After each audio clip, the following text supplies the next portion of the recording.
Every American learns about the Boston Tea Party. Every American learns about D-Day. Most can recite the outline of the Civil Rights Movement, the Great Depression, the moon landing. But there are entire events, mass killings, uprisings, cover-ups, that happened on American soil, most of them within the last 130 years, that a huge number of people never hear about in a classroom. Not because they're obscure footnotes, because for decades, the people who committed them, or benefited from them, made sure they were buried, downplayed, or quietly renamed into something less damning. A riot instead of a massacre. A disturbance instead of a coup. What follows are 5 real events. Real dates, real names, real death tolls, drawn from government investigations, court records, and the historians who spent decades reconstructing what happened. No embellishment. If anything, the restrained, official version of these events is already disturbing enough without needing to be exaggerated. Wilmington, North Carolina, at the end of the 19th century, was not a sleepy southern backwater. It was the largest city in the state, a busy port, and, more unusually for the region in 1898, a place where Reconstruction-era political gains for Black Americans had actually survived. Black citizens held elected office. Black-owned businesses operated across the city. A coalition of Republicans and the Populist Party, known as the Fusionists, controlled local government, and that government included both black and white officials working side by side. There was even a black-owned daily newspaper, the Daily Record, edited by a young black publisher named Alexander Manley. To the state's white Democratic Party leadership, this was intolerable. In the run-up to the 1898 elections, party leaders organized what they openly called the White Supremacy Campaign, a coordinated statewide effort led by men including Furnifold Simmons, Josephus Daniels, and a former Confederate colonel named Alfred Moore Waddell, to strip black citizens of political power by any means necessary. Waddell told a crowd of armed white men on the eve of the election, "If you see the Negro out voting tomorrow, tell him to stop. If he doesn't, shoot him down in his tracks." Armed paramilitary groups called the Red Shirts rode into black neighborhoods in the weeks before the vote, threatening residents who planned to cast ballots. On Election Day, November 8, 1898, this intimidation campaign, combined with outright tampering of the vote count by Democratic election officials, handed the party a sweeping victory. That should have been the end of it. The Democrats had already won.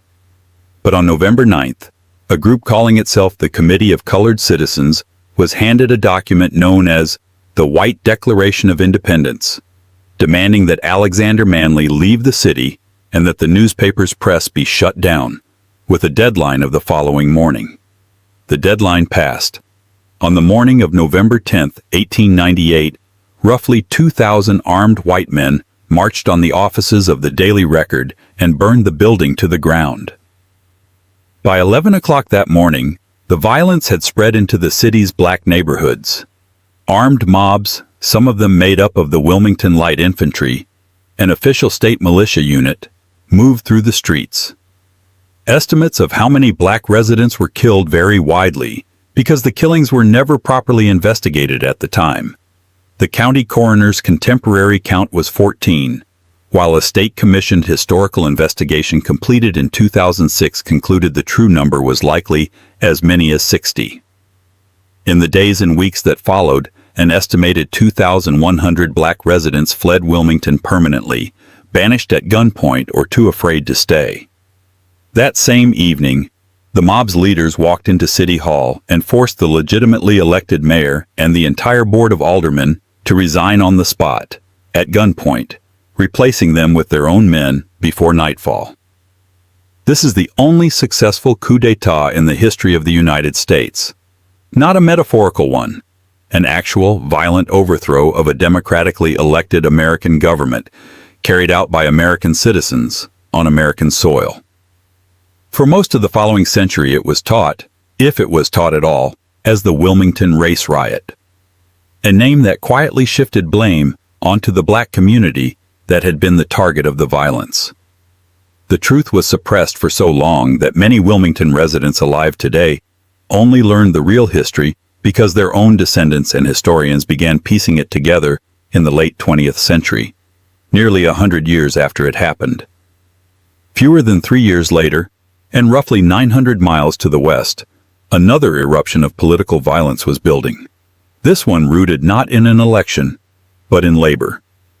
By the early 1920s, coal miners in the southern counties of West Virginia, Logan, Mingo, McDowell, worked and lived under a system that functioned almost like indentured servitude. Coal companies owned the towns the miners lived in.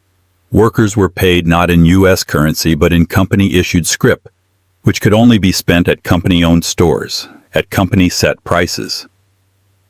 Anyone who spoke about joining a union could be evicted from company housing on the spot, and the coal fields were patrolled by private armed guards employed by detective agencies like Baldwin Felts, whose job was explicitly to intimidate and suppress union organizing. The situation had already exploded once before, in 1920, in the town of Matawan, when the local police chief, Sid Hatfield, sided with striking miners against Baldwin Felts agents sent to evict union families. A shootout left several agents dead and made Hatfield a hero to miners across the region. On August 1, 1921, Hatfield and his friend Ed Chambers walked up the steps of the McDowell County Courthouse in Welch, West Virginia, to face trial. Baldwin Felts agents were waiting. They shot both men dead on the courthouse steps in front of their own wives. The murder of Sid Hatfield was the spark that had been building for a decade. Within days, thousands of armed miners, estimates range from roughly 8,000 to more than 15,000, gathered near the town of Marmot, outside the state capital of Charleston, and began marching toward Mingo County, intending to free jailed Union men and break the mine guard system by force if necessary. Many of the marchers were recently returned veterans of the First World War, and they marched with military discipline, wearing red bandanas around their necks, which is very likely where the term redneck as a labor and political identity originated. Standing between the miners' army and Mingo County was Logan County Sheriff Don Chafin, whose salary, according to contemporary records, was effectively paid by the coal operators. Chafin assembled a force of roughly 3,000 deputized men and mine guards, armed with rifles and machine guns, and dug in along a 15-mile ridge at Blair Mountain. Fighting broke out on August 25, 1921, and continued for over a week. Historians estimate that close to 1 million rounds of ammunition were fired over the course of the battle. Coal company hired pilots dropped homemade bombs, leftover ordnance and improvised explosives on the miners' positions from private planes, marking one of the only times in American history that aircraft have bombed U.S. citizens on domestic soil during a labor dispute. The fighting only ended when President Warren Harding, facing what had become the largest armed insurrection since the Civil War, ordered roughly 2,500 federal troops into the region. Many of the miners, unwilling to fire on soldiers of the U.S. Army they had so recently served alongside in Europe, laid down their weapons by September 2nd. In the short term, it was a crushing defeat. Union membership in the region, which had stood at around 50,000 before the battle, collapsed to under 1,000 within a year. Union leaders, including Bill Blizzard, were charged with treason, though most were eventually acquitted. But the Battle of Blair Mountain forced national attention onto conditions in the coal fields that had otherwise been invisible to most of the country, and it laid the groundwork for the labor protections, collective bargaining rights, safety standards, that finally arrived a decade later under the New Deal. In that very same year, 1921, another catastrophe was unfolding roughly 700 miles to the southwest, in Tulsa, Oklahoma, a state that had only existed for 14 years. The Greenwood district of Tulsa was, by 1921, one of the most prosperous black communities in the entire country, so much so that it had earned a national nickname, Black Wall Street.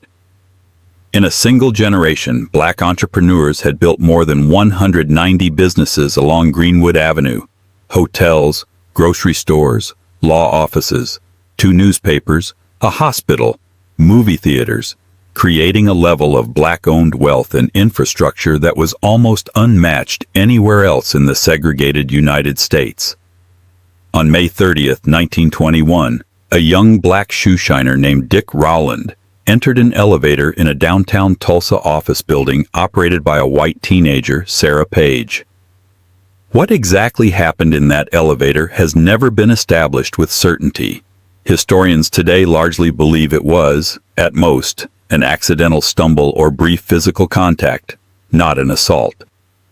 Rowland was arrested the following day on suspicion of assault.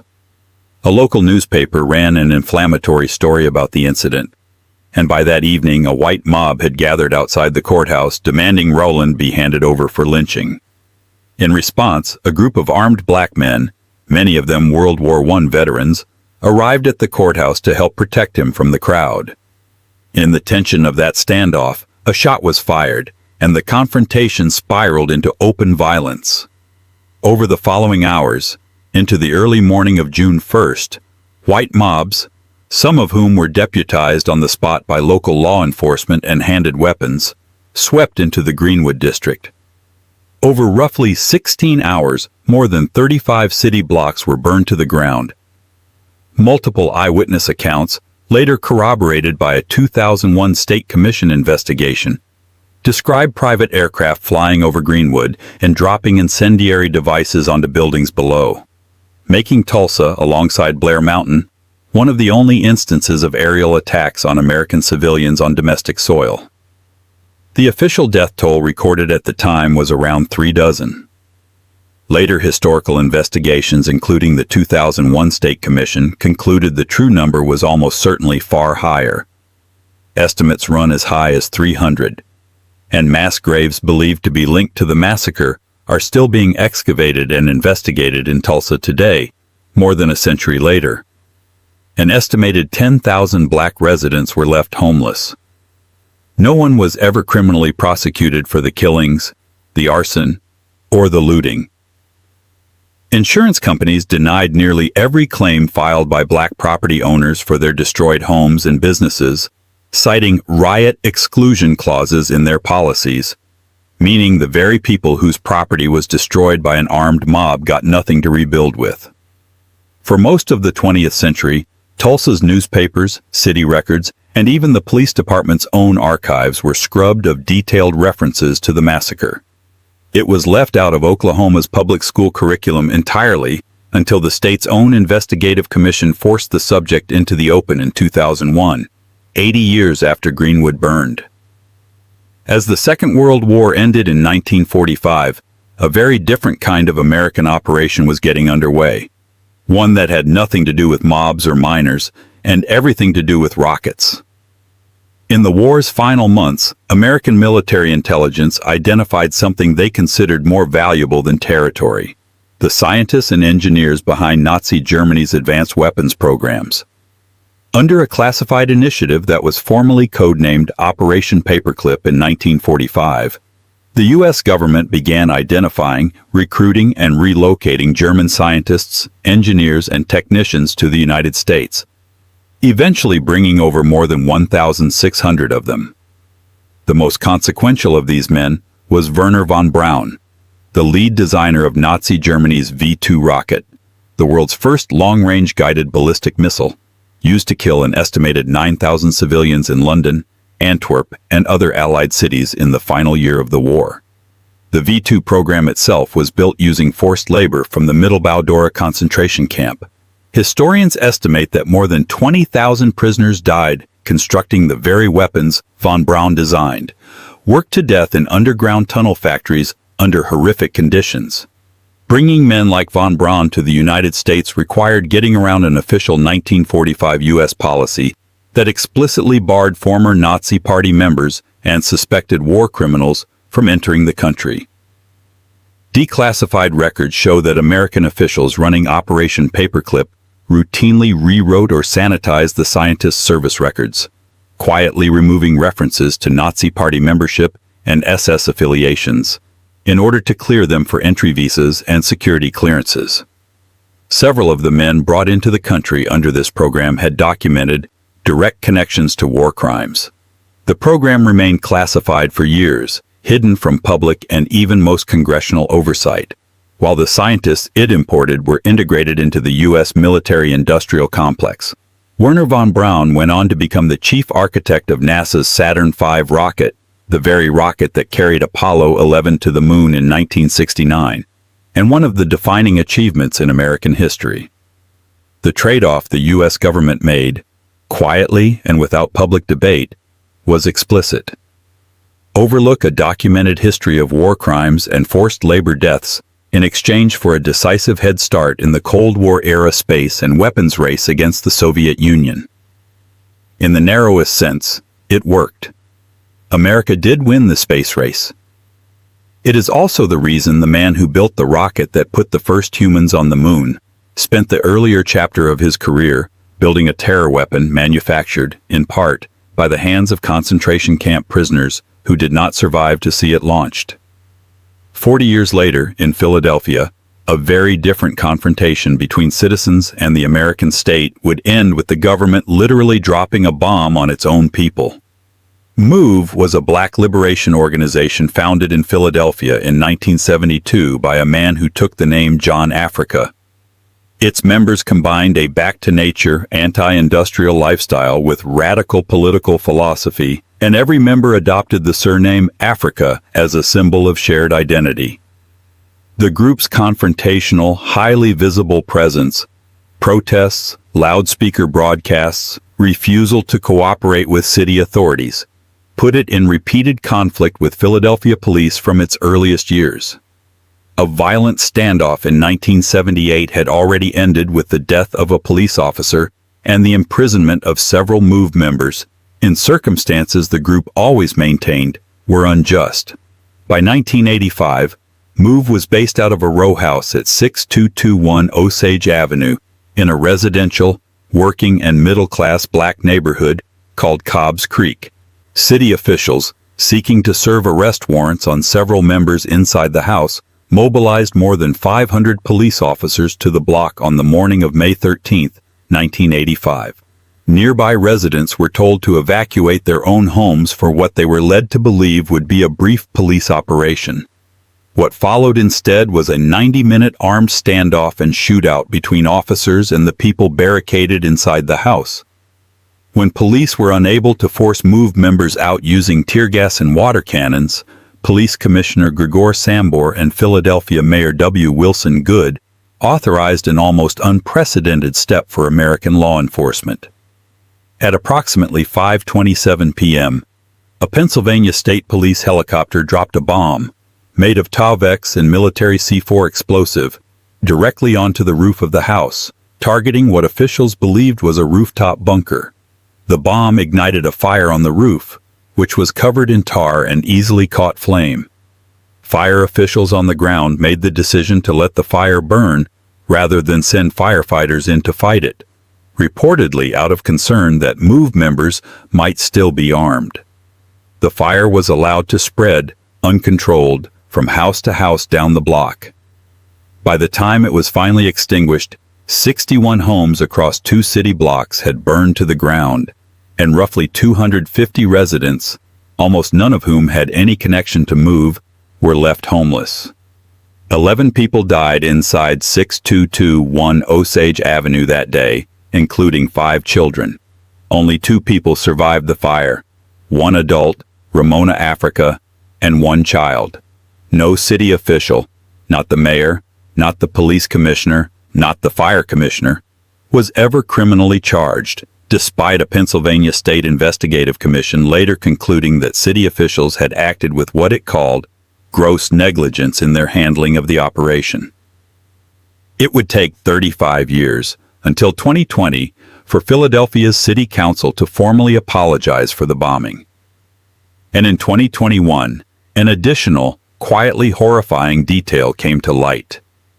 The remains of 2 of the children killed in the bombing had been kept for decades, without their families' knowledge or consent, in university anthropology collections, first at the University of Pennsylvania and later at Princeton, where they had reportedly even been used in an online forensic anthropology course. This did not happen in the distant past. It happened in the lifetime of most people's parents.